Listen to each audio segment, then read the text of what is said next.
So we're going to talk about the CP4U, which is a device that I and a few of my friends helped develop based on the on a crystal, and it started out with Robert Hall and his device, which we actually got patented.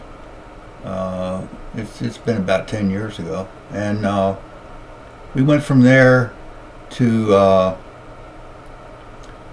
my friend Rich Price trying to use a geode crystal that worked too damn well. What happened was that thing actually, we had a brand new car. We had a brand new Volkswagen sport wagon, which was a really nice car, and Rich put this crystal on his car and drove it over here at nighttime, and we took a ride in it, and then it was incredible. The performance of it was way beyond what anybody expected. We had to do something about it. I mean, we were afraid it was going to rip the transmission right out of the car. So what we did was, after testing it, and we got 150 miles to a gallon with it using that device, but it was just too much. So Rich went back and checked on the web, and he found a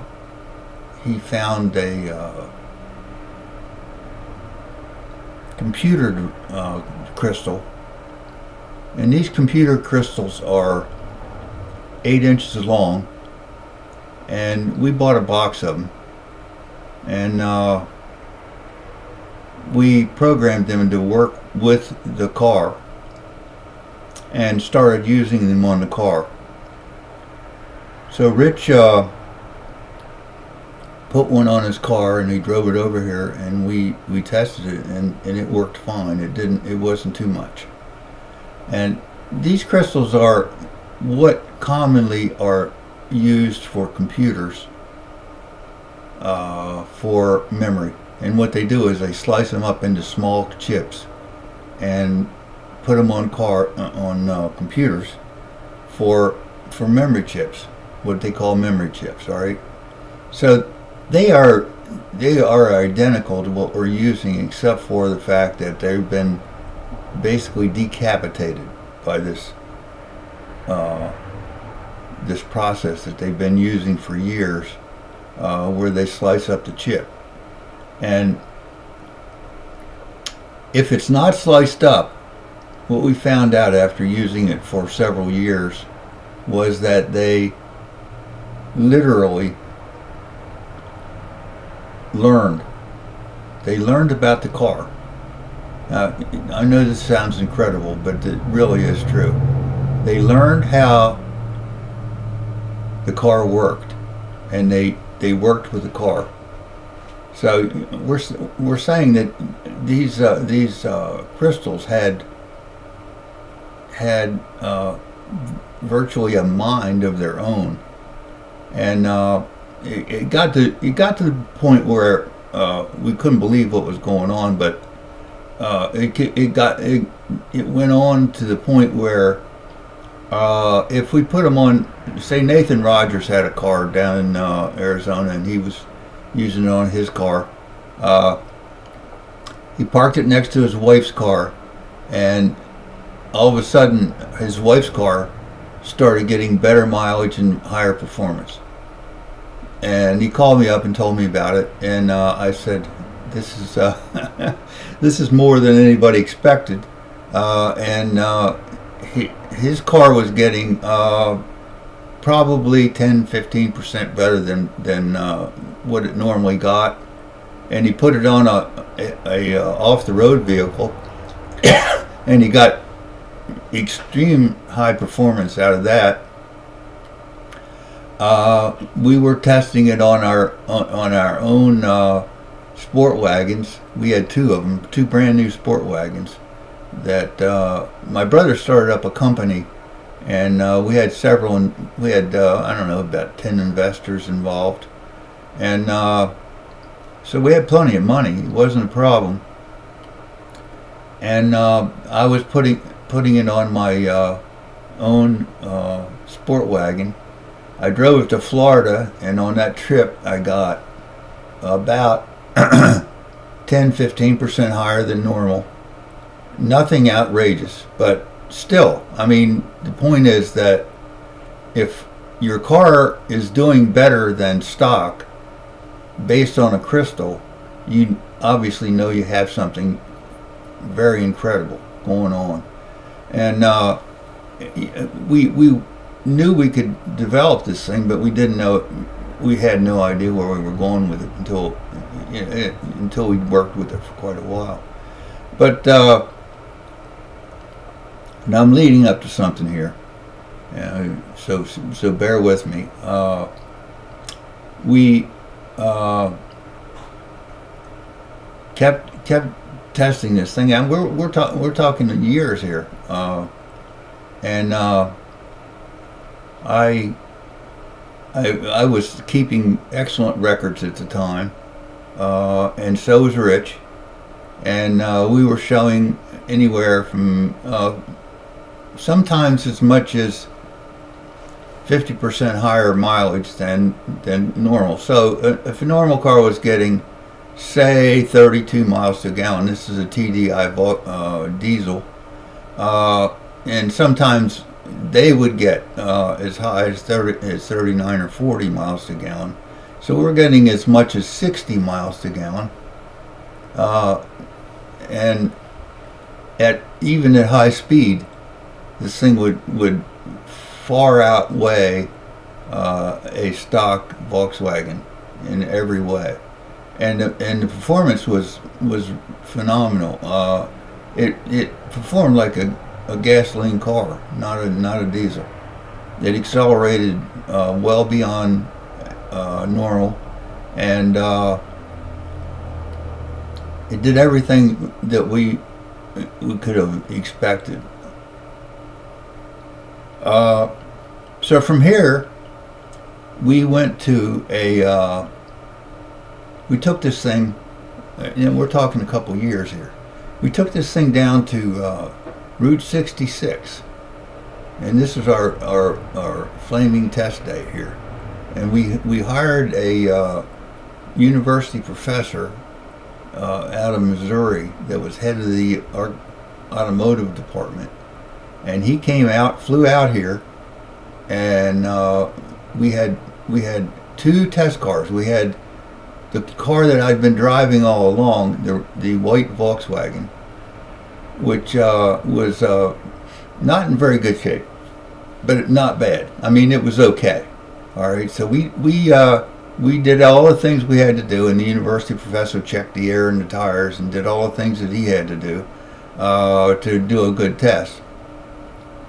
But let me warn you, he didn't really want this thing to actually work, because he knew that if it did what I was saying it was doing, and he had to go back to the university and advocate this and say that it actually did what we were saying, he knew that he was going to be in trouble. And it worked. It really did work. But we took it out to Route 66. We drove it for 200 miles, round trip, back to the gas station, filled it up, and the car got 46 miles to a gallon. Now, we were driving 80 miles an hour and almost got pulled over once. But we were driving neck and neck. So we had another Volkswagen, a red one, that my brother had bought, that was in far better shape. And that car, we filled up first. We filled up the white car, which was my car, and we had, by the way, I had an engineer riding with me. He was a He was an electrical engineer, and we had an engineer in the other car driving the other car. And so we had a good pool of people here that understood, at least to a degree. I mean, as much as you can understand what was going on here. Nobody knows much about a crystal. I mean, let's face it. But the crystal's been. I mean, this crystal idea has been around since T. Thompson Brown was using them back in the 40s.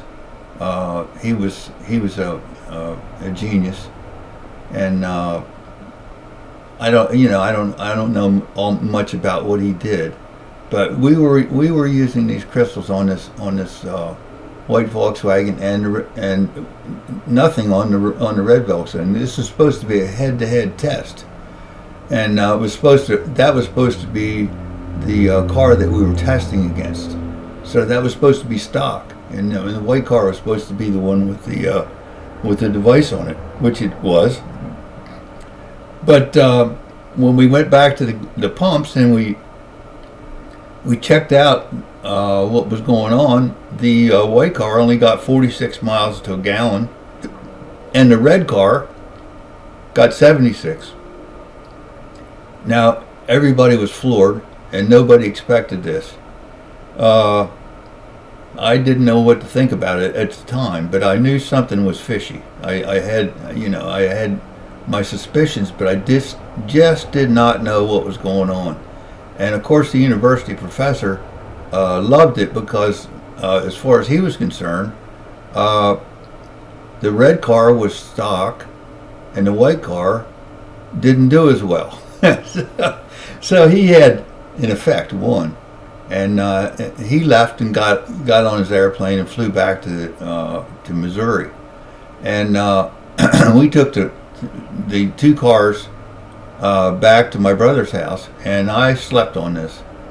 And the next morning I woke up and I realized that something was really, really going on that I couldn't understand. So I asked my brother if I could swap cars with him and drive the red car home. And so up till now we had 76 miles to a gallon. Now, on driving the red car home, I just got in the car and drove from Northern Virginia and went to a gas station that turned out to be exactly 100 miles from his house.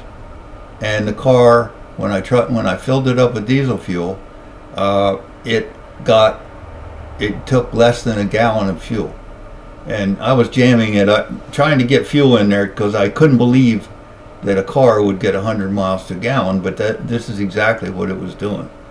And I called my brother up and told him, and of course, he didn't understand. But the car was filled up, and I drove it the rest of the way home. And when I got here, I filled it again, and it was still showing 100 miles to a gallon, a little bit over 100 miles to a gallon, actually, probably 110. But it was definitely doing a lot better than stock.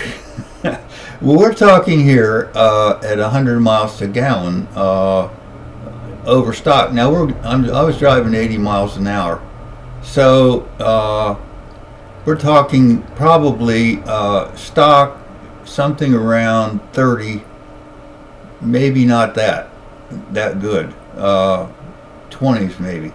And so I got 100, so it's 4 times better than stock. Probably 4 times better than stock. How do I know for sure? But it was a whole lot better than anybody expected, and I couldn't believe it. So now go back to 1910.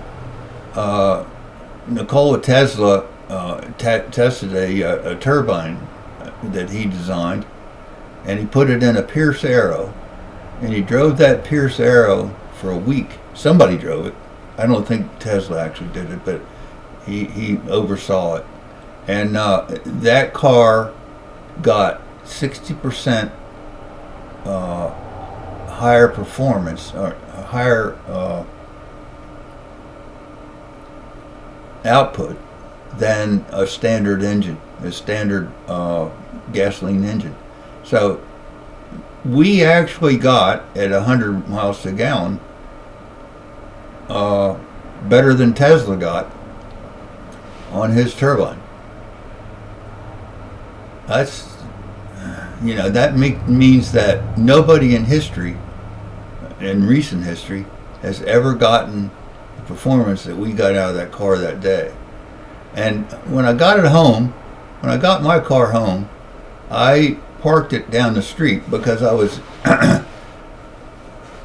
I was trying to get the frequencies out of the car so I could see what was going on stock. And when I did that, after a couple of days, I drove it down to the gas station, filled up the tank with diesel fuel again, and it performed as a stock car. So at 60 miles an hour, I get around 32 miles a gallon. And it just performed like a stock diesel. And I was convinced that what I had done was what I had done. So I put on another CP4U on the car and began driving it. And every morning when I would drive the car, drive it down the street, and the gauge on the car, we had an instantaneous mileage gauge, which is pretty accurate. It's not perfect, but it's pretty accurate. And that gauge was showing 260 miles to a gallon for the first mile. Now, that's something like 400% over stock. We're talking, no, it's more than that, but I'm talking about efficiency. All right, we're talking efficiency rates that are close to 100%. To get 260 miles to gallon, it was incredible. It was incredible, and you could feel it on the car. My friend Nathan Rogers actually had a football injury. He went out for the pro football team, and he got injured, and he had a football injury, and that injury, when he was driving the car, went away. So we're talking about frequencies that affect people in ways that you never expect. Everybody that drives the car, when they have this device on it, feels these kinds of things going on, but it's very subtle. It's not like it knocks you in the head or anything, but it's very subtle, and it's incredible. One of the things that happened in that time, I'd say 30 different people in the world testing this on their cars. One of them got no results. So that means that somehow or another, this guy, and he was in Croatia, tested out the car and managed to cause it not to get an increase in performance. And he did it first, but after he put it on the car for a while, he convinced himself that the thing didn't work. And he was very upset about it because he had actually paid me money for the device. I made everybody pay for the device. I wanted to make sure that everybody was somehow invested in it. Now, everybody else that tested it, except for one guy out out west someplace, I can't remember where, got increases in mileage and performance. So this guy got in contact with me, and he told me what was going on. He had a pickup truck, and he wanted to make this thing work, and we worked together over several days, and got this thing to go, his truck to get an improvement in mileage, and he did. He got, I forgot what it was, but it was a fairly nice increase in mileage, and he was happy. So everybody that tested this thing got an improvement in mileage, except for the guy in Croatia. And what that tells you is that if you don't, whether or not you want it to happen or not, you affect the car. You affect this device. So these are, and I'm switching a little bit of the topic here. These are quantum devices, and quantum devices are rather incredible. You can study them on the web. You can find out how they work, but we actually control how quantum devices function. And one of the long time tests that occurred when quantum came around, and that was back in the time of Einstein, back in the 40s. He was saying that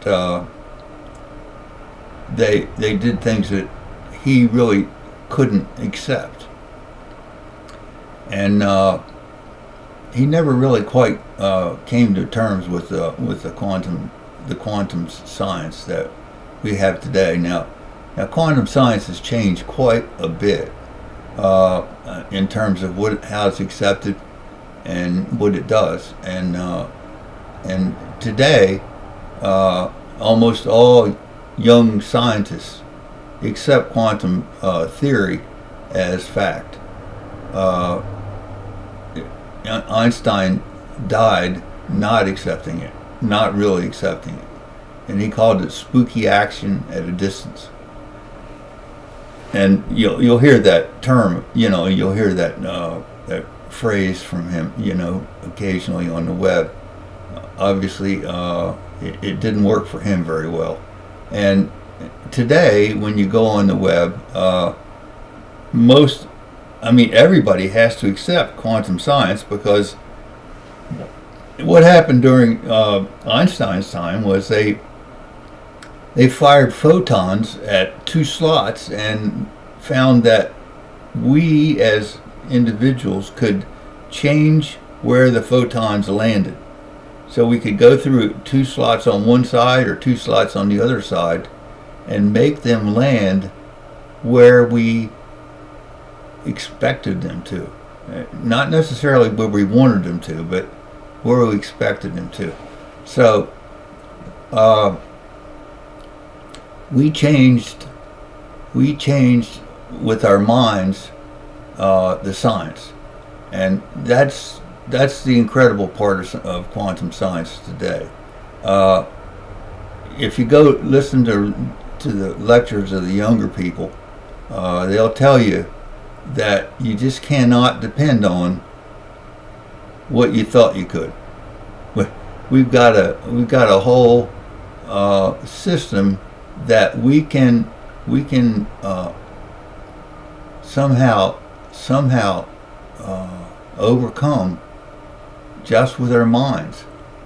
And so let's go now to healing and wellness, which is one of my important topics. You find out that we can change our health according to how we think, and this is called epigenetics. And if you want to hear about epigenetics, listen to Dr. Bruce Lipton, one of the early scientists that worked in genetics. He was one of the very, very first people to do that, and today he's a believer here, just as I am. And the only way you become a believer is to know it. You have to see it happen, and you have to know it. And I did that with the cars. But it's all the same thing. We're not talking about different stuff. So that's all I've got on this right now. But we'll get into it more. And this appears on my blogs now. I've started a blog system, and it also appears in 8 of my books. So it's a pretty interesting thing, and I invite you to get involved.